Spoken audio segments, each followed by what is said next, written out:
한국의 가장 위대한 성자 이용도 목사님에 대해서 보도록 하겠습니다. 이분은 1901년 4월 6일 날 저 황해도 금천군 서천면 10연리에서 아버지 이덕훈과 어머니 양마리아 사이에서 4남일녀 중에 3남으로 출생했습니다.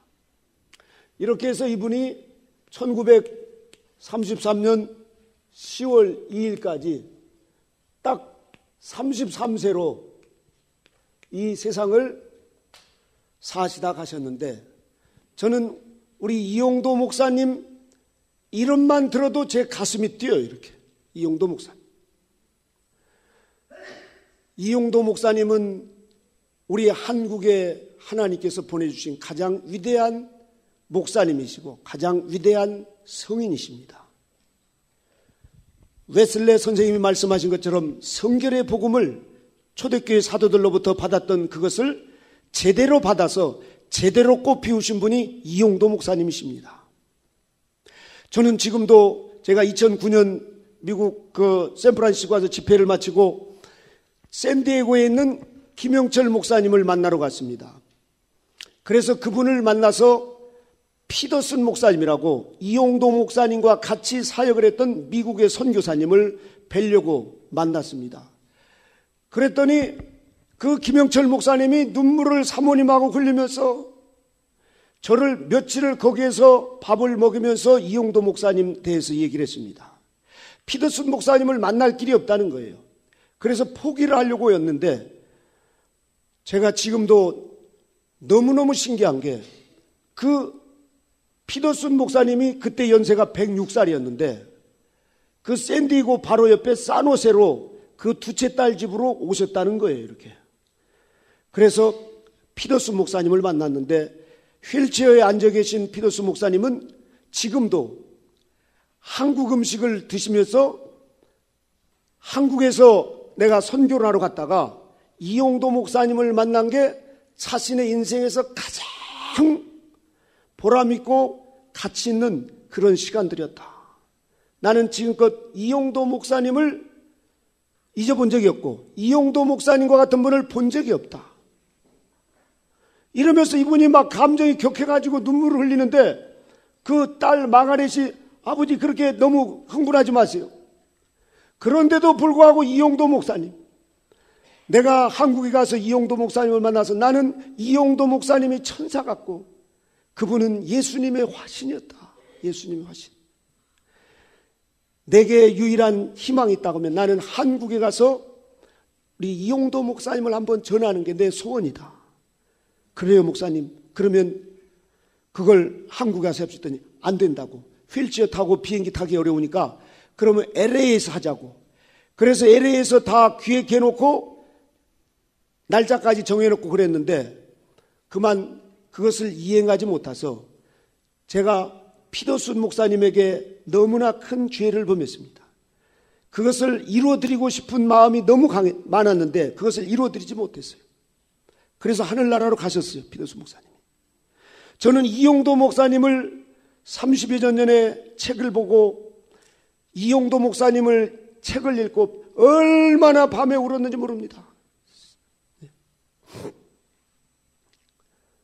이렇게 이용도 목사님은 이 한국교회에 하나님께서 내려주신 성결의 복음을 가장 그것을 잘 꽃피우신 분이 이용도 목사님이셨습니다. 아니 한국에 계신 여러분들을 제가 만나봤어요. 인천 대리교회에서 부흥회를 했던 그때 이용도 목사님을 만났던 강신천이라고 하는 장로님 부부를 만났더니 두 부부가 막 울어요. 나는 60년간 신앙생활하면서 이용도 목사님 같은 분을 만난 적이 없다고. 얼마나 감동을 받았으면 저분들이 한결같이 이용도 목사님 이 얘기만 하면 막 우는 거예요. 사람들이. 이용도 목사님. 우리 한국교회가, 그리고 이 자리에 계신 여러분, 우리는 이용도 목사님을 자세하게 알고 이용도 목사님의 영성을 우리가 보게 될 때 우리의 심령이 살아나게 될 줄로 믿습니다. 이분은 33세 짧은 생애를 살다 가셨지만 이 복음 삼덕의 정신에 들어가서 정확하게 살았어요. 철저하게 살았고, 그래서 이분의 그 삶은 오직 그리스도와의 합일이에요. 태어날 때부터 이분은 가난했습니다. 아버지가 술 주정꾼이었어요. 어머니는 그런데 그 양마리아 어머님은 전도사 부인이었어요. 한마디로 전도 부인. 교회 가서 열심히 기도하는데 얼마나 아버지가 핍박하고 때리고, 집안은 너무너무 가난했습니다. 술 드시고 한이 맺혀가지고 막 그렇게 그냥 막 소리소리 질러가며 사는 그 아버지. 어머니가 몇 번이나 양심을 먹고 돌아가시려고 했다가도 그만 자식들 때문에 못하고 또 하나님의 은혜 가운데 넘어갔는데, 이용도 목사님은 어릴 때부터 그렇게 가난이, 너무너무 가난한 삶 속에서 그렇게 살았습니다. 다른 친구들은 학교 가서 점심을 먹을 때 밥을 못 먹고 뒷산에 가가지고 개울물을 먹고, 집에 올 때는 이 눈을 먹어가면서 개울물을 먹어가면서 그렇게 허기진 배를 움켜쥐고 학교를 다녔습니다. 이렇게. 14살 때 교회 가서 종각에 올라가서 혼자 막 기도하다가 이분이 주님을 만났어요. 출애굽을 하게 되었어요. 그때부터 이용도 목사님은 이제 주님을 믿고 산다고 하지만 우리나라가 일제강점기잖아요. 그래가지고 그 3.1운동이 일어났을 때 그 막 울분이 독립을 위한 그런 울분으로 바뀌기 시작했습니다. 그래서 막 삐란을 뿌리고 일본 사람들에게 대항하면서 막 그렇게 3.1운동을 하다가 검거가 돼가지고 거기에 이제 감옥에 들어가게 되었어요. 그런데 감옥에 그때부터 들어가기 시작하는데 4번이나 그렇게 들어가면서 고등학교 과정을 9년 동안이라 그렇게 마쳤습니다. 9년 동안이나. 이분의 삶은 가난과 그리고 나라가 이렇게 빼앗기는 것, 일본이 점점점 잠식해오는 이런 모습을 보는데 영적인 누가 지도자가 제대로 없는 거예요, 이걸요. 그래서 어린 마음에 너무너무 안타까운 거예요.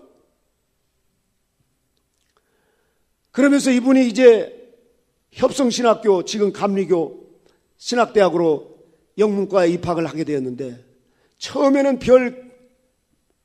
목회를 하거나 이런 마음이 별로 없었어요. 그런데 이제 이완신과 이호빈 이런 친구들을 만나면서 경건한 분위기 속에 점점 토마스 아퀴나스나 그리고 또 이제 이 프란시스코 성인이나 이런 책들을 보면서 신앙의 이분이 점점 더 이제 깊어지기 시작했습니다. 머리로 하는 그런 신앙이 아니라 가슴으로 끌어내리는 그런 신앙을 했어요. 그런데 이게 웬일입니까? 신학교 3학년 때 자꾸만 기침이 나서 병원에 가서 진단해 보니까 폐결핵 3기라는 거예요, 이렇게. 그래서 폐결핵 3기면 그때는 이제 거의 죽는다고 봐도 과언이 아닌 그런 때였습니다. 이래서 그 이완신 고향인 강동으로 가서 그렇게 이제 요양차 갔는데, 신학생들이 왔다고 그 교회에서 부흥회를 좀 해달라고 그래서 자꾸 거절하고 우리는 안 해봤다고 안 한다고 그러는데 자꾸만 와서 해달라고 그러니까 그만 이제 가는 것으로 돼가지고 그 친구들하고 같이 막 강변에서 하루 종일 막 기도를 했어요. 그리고 그날 저녁에 가서 이제 교회가 딱 부흥회를 하는데 찬송을 이용도 목사님이 인도하는데 얼마나 막 성령이 강력하게 찬송을 하면서 사람들이 막 울고 통곡을 하는 그런 역사가 일어났어요.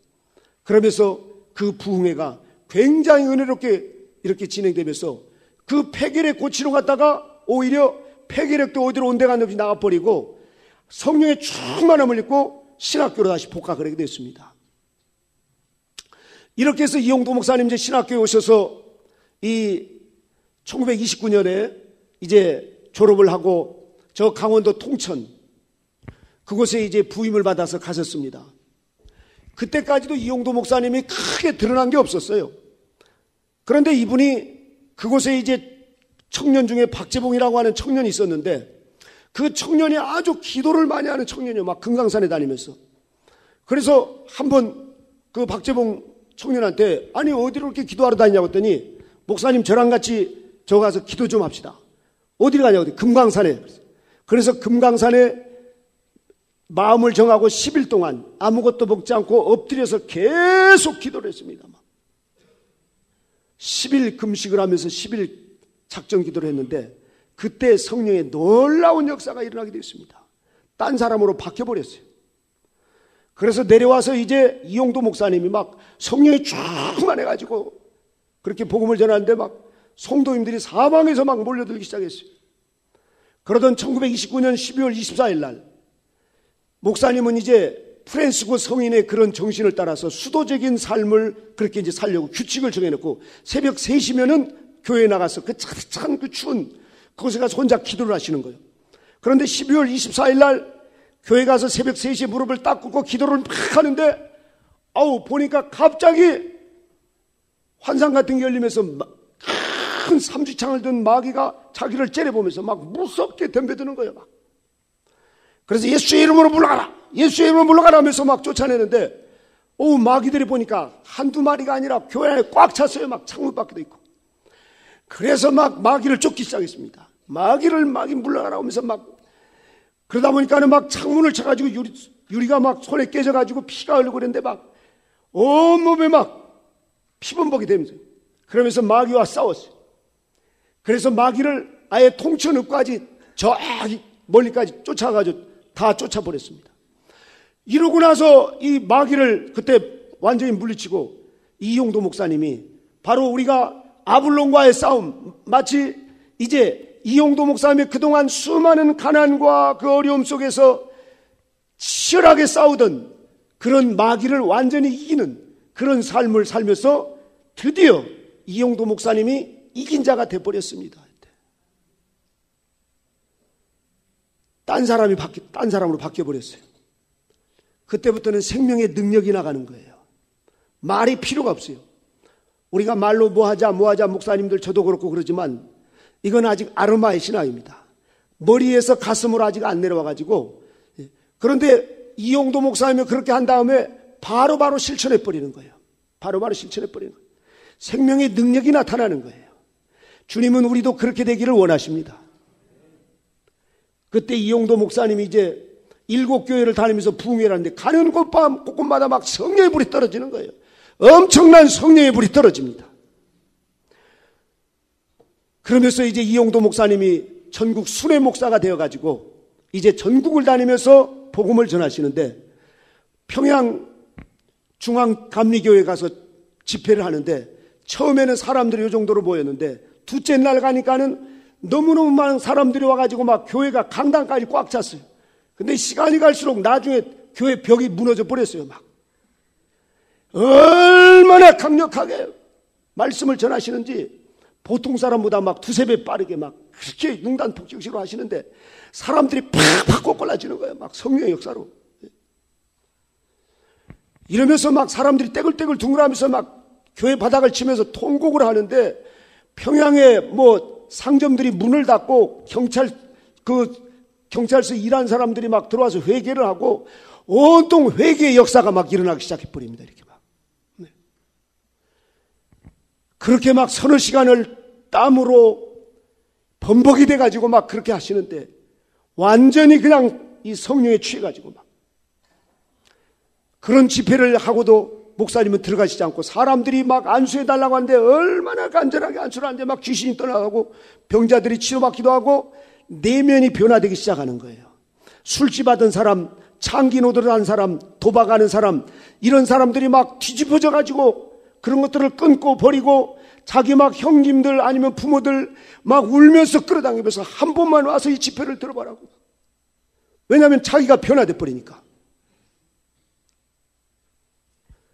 새벽까지 그렇게 안수를 해주고 들어가시지 않고 강단에서 계속 기도를 하는데 말이죠. 막 새벽 예배 드릴 때까지 기도를 하시는 거예요.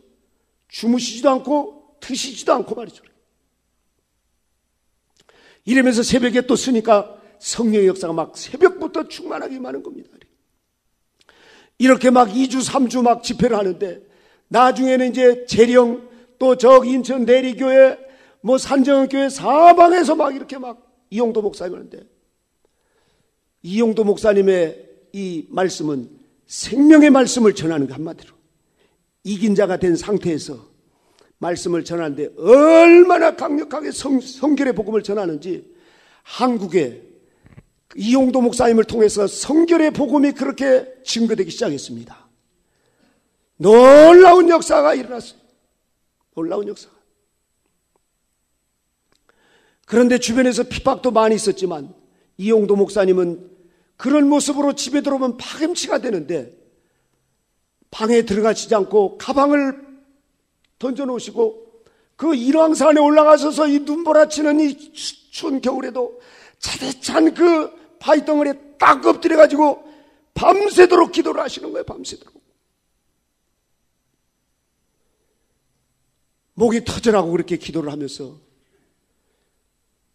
같이 따라갔던 변종호 신학생이 갔다가 너무 추워가지고 새벽에 그분은 그냥 도저히 견딜 수가 없어 내려왔어요.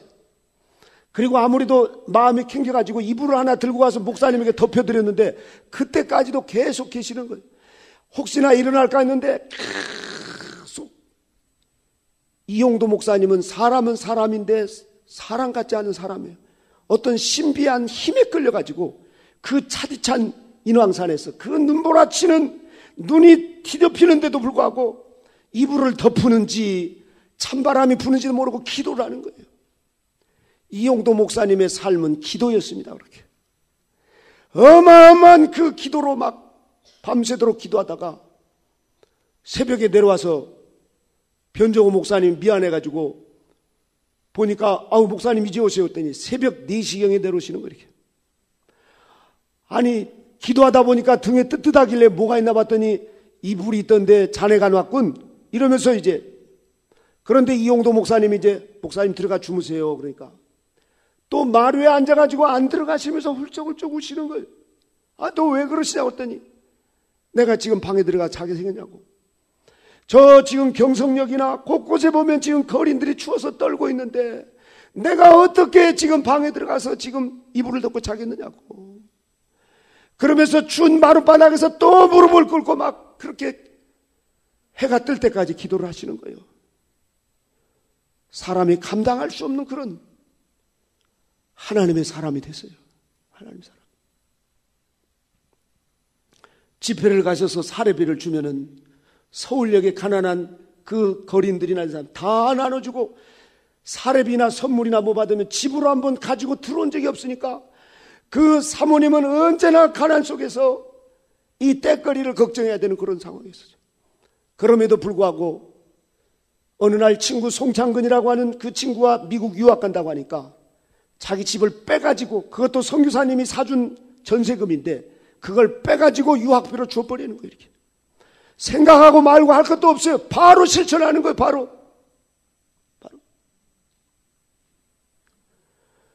그러면서 보니까 두루매기를 입어서 자기 있는 양복 하나 그거 줄여가지고 이거 입고 가서 공부 열심히 해서 돌아와서 이 조선교회를 위해서 좀 헌신했다. 나중에 그래서 그 송창근 목사님이 산정교회도 하시고 그랬죠. 이런 영웅적인 사랑 실천을 해버리는 겁니다, 여러분. 자기 것을 다 죽어도 더 못 주어서 막.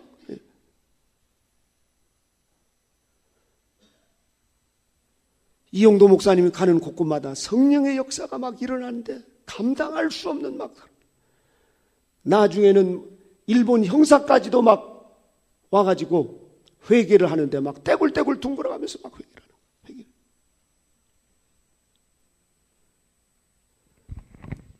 이렇게 이용도 목사님을 통해서 하나님께서는 놀라운 그런 성결의 복음을 전하셨는데 이분의 삶 속에서는 고난은 나의 스승이라는 거예요. 죄송합니다. 한번 같이 볼까요? 고난은 나의 스승이다. 이분에게는 딸을 잃어버린 아픔이 있었습니다. 딸 영숙이를 잃고 네가 그렇게 일찍 갔더라면 이 애비가 버섯이라도 하나 사서 신었겠을 텐데 딸에게 버섯 하나 시키지 못한 것 때문에 아버지의 마음으로 그렇게 가슴이 아픈 거예요. 가슴이 아파. 그러나 이용도 목사님은 그것까지도 인정을 끊었어요. 고난은 나의 스승이라. 고난 없이 절대로 성화될 수 없습니다. 고난을 밀어낸다고 고난이 도망가는 거 아닙니다. 이용도 목사님은 고난을 끌어안아 버렸어요. 그래서 고난이 자기 스승이라는 거예요. 알고 보니까 이 고난은 우리에게 사람 철들게 하고 사람 되게 하는 것은 고난만큼 좋은 것이 없습니다. 고난이 유익이라.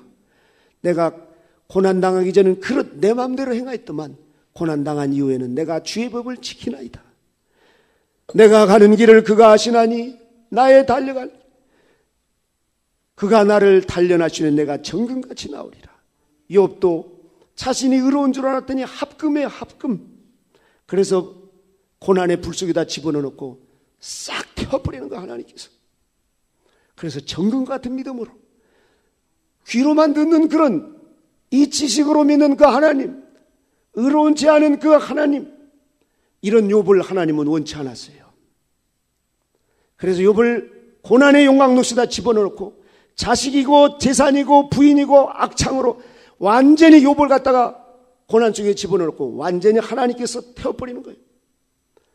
그래서 이제 귀로만 듣는 하나님이 아니라 눈으로 뵌 말할 것이 없이 그냥 하나님과 합일이 돼버렸다 이겁니다. 할렐루야. 우리도 합금과 같은 신앙, 딱딱한 게 지금 내 마음에 안 든 사람도 그 이건 합금입니다. 순금이 아니에요. 순금이 아니에요. 하나님이 이걸 원치 않습니다. 그래서 우리에게 고난의 방망이, 고난의 불가마 속에다 집어넣고 우리를 연단하십니다. 우리 모두 고난이 유익하신 길, 고난을 스승으로 삼으실 때 고난이 우리에게 큰 유익을 줄 줄로 믿습니다. 가난은 나의 애처라는 거예요. 평생 이용도 목사님은 가난을 그렇게 뗄 수 없는 사랑하는 애처로 살았습니다.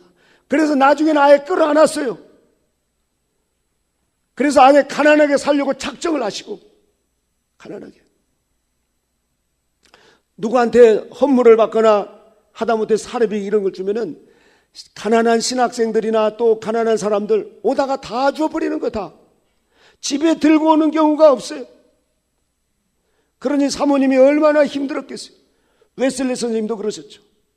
오늘날 목사님들 어디 가서 사모님 이거 봐라고, 요 홍삼 뿌리 갔다 왔다고, 어디 교회 갔더니 이거 줬다고 이러면서 우리가 자랑하는 그런 수준과는 비교가 안 되죠. 비교가 안 돼. 왜요? 이용도 목사님은 이 세상에 그 시시한 것에 맞들이지 않았다 이거예요. 그리스도의 생명의 합의를 꿈꾸니까 그게 별거 아니더라 이거예요. 그래서 가난은 나의 애처, 또 비천은 나의 궁전, 이렇게 하면서 겸비와 생명과 늘 그렇게 이분은 하나님 눈치를 봐가면서 합의를 꿈꾸고, 그것도 완전한 사랑의 합의를 꿈꾸면서 어떻게 하면 더 온전한 사랑을 실천할까, 어떻게 하면 더 주님처럼 온전하게 겸손할까, 이게 목표였어요. 이게 목표였어요. 사람들이 끝없이 높여주고 뭐하고 그래도 이 이용도 목사님이 하시는 말씀은 언제나 주여 나로 하여금 미치듯이 부르짖게 하소서. 주님은 겸비를 나에게 원하고 있습니다. 마귀는 교만을 용상으로 하고 거기 있는 것을 봅니다. 그러므로 항상 겸비하지 않으면 주님 그 뜰에서 저는 버림받을 수밖에 없습니다 하면서 그렇게 그리스도에게 완전히 사로잡히고, 더 나가서 이분은 강단에서 외칠 때 미치자, 예수님에게 미치자 하면서 예수님에게 완전히 몰입하는, 미치는 그런 신앙을 광기 있는 사람처럼 그렇게 외쳤습니다. 우리도 여러분 뭔가 사람들이 이 전염이 되고 또 사람들이 뭔가 이렇게 종속이 됩니다. 미친다 이거예요. 도박에 미치거나 화투에 미치거나 아니면 또 무슨 술에 미치거나 이렇게 해서 사람들이 끌려가는 그런 거인데, 우리는 미쳐도 제대로 미쳐야 됩니다. 예수님에게 바로 미치면은 그것이 가장 좋은 신앙인 줄 믿으시기 바랍니다. 우리 예수님에게 제대로 미치어서 제대로 신앙생활 우리도 하는 그런 저와 여러분이 됐으면 좋겠습니다. 한 번은 거지가 삐끗 문을 열고 들어오니까 밥 먹다가 덜푸덕 쌀문으로 가서 거지를 끌어안고 와가지고 자기 숟가락을 닦아가지고 여기 앉아서 빨리 먹으라고. 그러면서 거지가 막 어쩔 줄 모르니까 천천히 먹으라고 이러면서 거지에게 그 자신의 밥을 다 내주면서 그렇게 먹으라고 하는 거예요. 그럴 때 이용도 목사님은 제일 행복했다는 겁니다. 제일 행복했다는 거예요. 저 1931년 1월 8일 날, 그때는 경상북도였는데 지금은 충청도 영동에 있는 그 영동교회 집회를 갔는데, 그 새벽에 새벽 예배를 마치고 오는데 어떤 아이가 그날따라 칼바람이 부는 굉장히 추운 날씨였는데 이 어린아이가 벌벌벌 떨고 이 주전자를 하나 들고 떨고 있는데 손이 보니까 오리손처럼 빨갛게 얼어버렸어요. 이렇게. 다가가서 보니까 애가 그 추위에 그러고 있는 거예요. 그래서 너 어떻게 여기 있냐 그랬더니 말을 못하는데 어젯밤 어디서 자냐 했더니 여기서 잤다는 거예요. 그 얘기를 듣는 순간에 가슴이 철렁하면서 나는 어제 저녁에 포대기를 2개 덮고 잤는데 너 이름이 뭐냐 그랬더니 최혁성이라는 거예요. 냄새나는 그 어린아이를 끊고 자기 숙소로 데려오는데 여관 주인이 막 눈치를 하는데 따순물을 좀 해달라고 해가지고 그 어린아이 보니까 발톱이 얼고 막 때가 뜨덕뜨덕한 것을 탁. 그런데 얼마나 눈물이 쏟아지고 이 조선 천지에 그렇게 많은 교회 다니는 사람들이 있는데 너 하나 볼 사람이 없더냐? 너 하나. 이러면서 그 어린아이 억성이를 그렇게 발을 다 씻어주고 그러면서 머리 감겨주고 그래서 목사님의 두루마기를 벗겨가지고 그 어린아이도 입혀놓으니까 애가 얼마나 빵긋빵긋 좋은지 몰라요. 네가 어린 양 같구나. 네가 어린 양 같아. 보면 볼수록 사랑스러운데 이용도 목사님은 이 사랑이 이게 주체를 못하는 거야. 한마디로 주체를 못하는 거야. 무조건적인 사랑이에요. 막. 여러분 우리 사람은 사람이 아닙니다. 사람이란 사랑이라는 거예요. 사랑. 사람은 사람이 아니에요. 사랑입니다.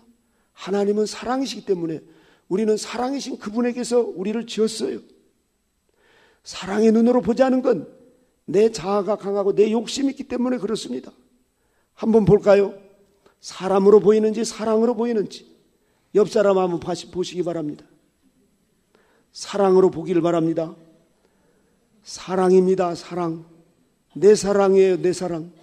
이용도 목사님은 가는 곳곳마다 하나님의 사랑으로 보이니까 그런 최역성이 이런 아이들을 보니까 불쌍해서 견딜 수가 없어서 그런 어린아이, 냄새나는 그런 아이를 자기 방으로 끌어와가지고 목욕을 시키고 그리고 옷을 입히고 같이 이불 속에서 잠을 자는데 그렇게 행복할 수가 없어요. 이런 삶을 살아가는 이용도 목사님. 그런데 이 세상은 얼마나 이용도 목사님을 또 비방하는지. 저 이용도 목사는 사람들의 인기를 위해서 아니면은 이용도 목사는 무슨 광기를 부린다. 별의별 그런 소문들이 있어가지고 그 가까운 주변에 있는 목사님들이 이용도 목사님을 얼마나 비난을 하고 얼마나 지게 하는지.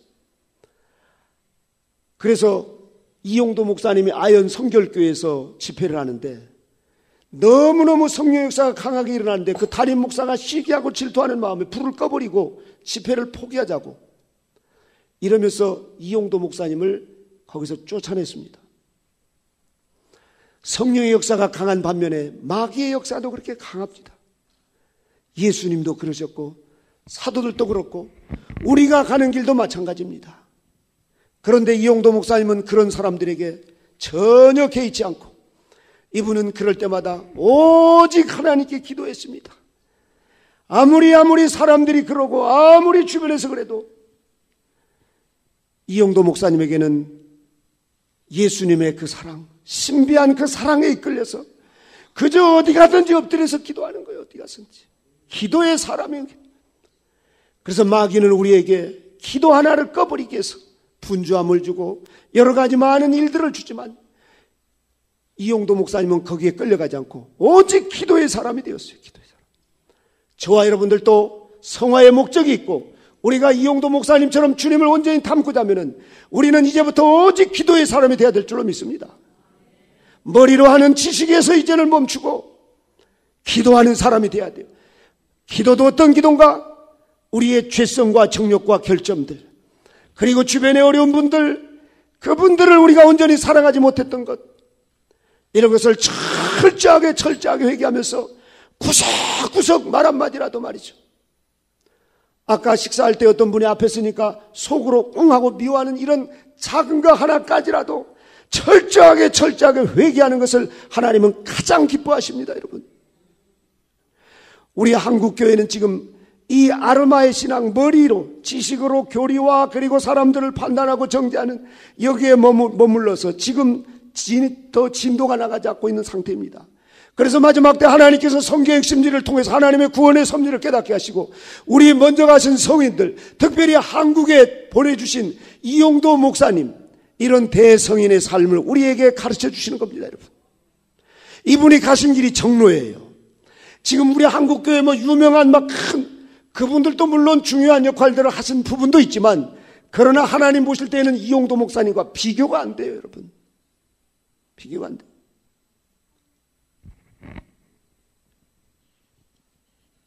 이용도 목사님의 삶은 그렇게 언제나 기도였습니다. 그러면서 이분의 그런 삶은 저 유럽 교회들이 저렇게 피상적이고 외적이고 드러나기 좋아하고 이 땅에서 인정받는 거, 교회가 망하니까 하나님이여 이 조선교회를 불쌍히 여겨주옵소서. 이 조선교회를 살려주소서. 주님, 저 주님께서 이 조선으로 오셔서 이 조선의 성결의 복음이 꽃피게 해달라고 이렇게 울며 불며 인왕산에서 가는 곳곳마다 지금도 이용도 목사님의 땀과 눈물이 배인 저는 인왕산 그 엎드린 바위에 가서 제가 기도를 해봤습니다. 서울역을 그리고 서울의 그 불빛을 바라보면서 이용도 목사님이 얼마나 기도를 하셨던지 그 기도가 지금도 땅에 떨어져 그 땀방울이, 그리고 주님께서 그 기도를 받으시고 이 조선교회, 이 한국교회를 하나님께서 이렇게 기도의 교회로, 기도의 나라로 하나님께서 세워주신 줄로 믿습니다. 지금 전 세계 어디를 가봐도 우리 한국처럼 기도하는 나라는 없습니다. 우리 한국은 기도의 나라로 하나님께서 이용도 목사님과 또 우리 주기철 목사님이나 이성국 목사님 이런 분들을 통해서 이 한국 교회를 그렇게 끌어들여서 그분들이 그 하나의 미랄이 되셨습니다. 우리도 그분의 영성을 본받아갈 때, 기도의 용사가 될 때 저와 여러분을 또 하나님께서 놀라운 은혜를 부어줄 줄로 믿습니다. 조선교회 살려주소서. 머릿속에 교리와 신조만이 생명 없는 고목같이 앙상하게 뼈만 남아있는 저희 심령의 생명을 잃어 화석같이 되었으니 교리가 어찌 저희를 구하여 이 몸이 교회에 드나든가. 그 영이 무슨 힘과 기쁨을 얻을 수 있으리까. 그러면서 간절히 주님 앞에 그렇게 온몸이 땀이 젖도록 기도하시면서 이용도 목사님은 가는 곳곳마다 이 우리 민족들, 저 만주까지, 그리고 저 목포, 저 밑에까지 다니면서 이 백성들 한 사람 한 사람이 다 구원받아서 성화되어서 주님 나라에 가기를 그렇게 낮이고 밤이고 이분의 삶은 24시간 이 조선 이 땅을 위해서 자신을 하나로 희생의 제물로 내어놓고 33세의 짧은 생애를 살다 가셨습니다. 단명을 하셔버렸어요. 한마디로요. 단명. 아예 하나님 앞에 작정을 하고 자신을 내놔버렸어요. 그게 그리스도 생명이 이용도 목사님을 그렇게 끌어가신 거예요.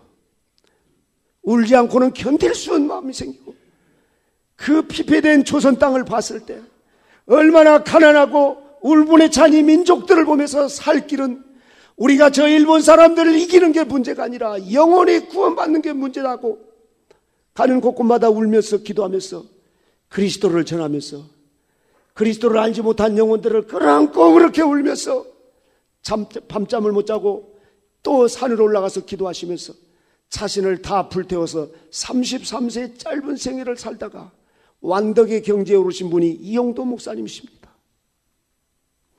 우리 한국교회가 다시 한번 이런 이용도 목사님의 영성이 살아나고 이 자리에 계신 저와 여러분들이 이용도 목사님의 영성을 이어받기를 주님의 이름으로 축원합니다.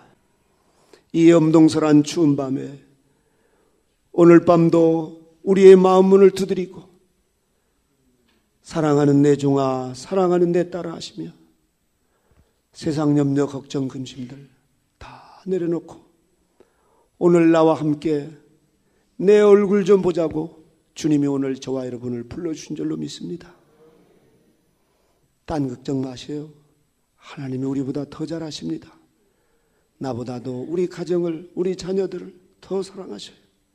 모든 염려와 걱정들 다 주님께 맡기고 주님 한 분 좀 더 깊이, 더 주님을 좀 간절히 그리워하고 주님을 좀 사랑해 볼 마음으로 이 시간 주님과 친밀한 시간이 되었으면 좋겠습니다.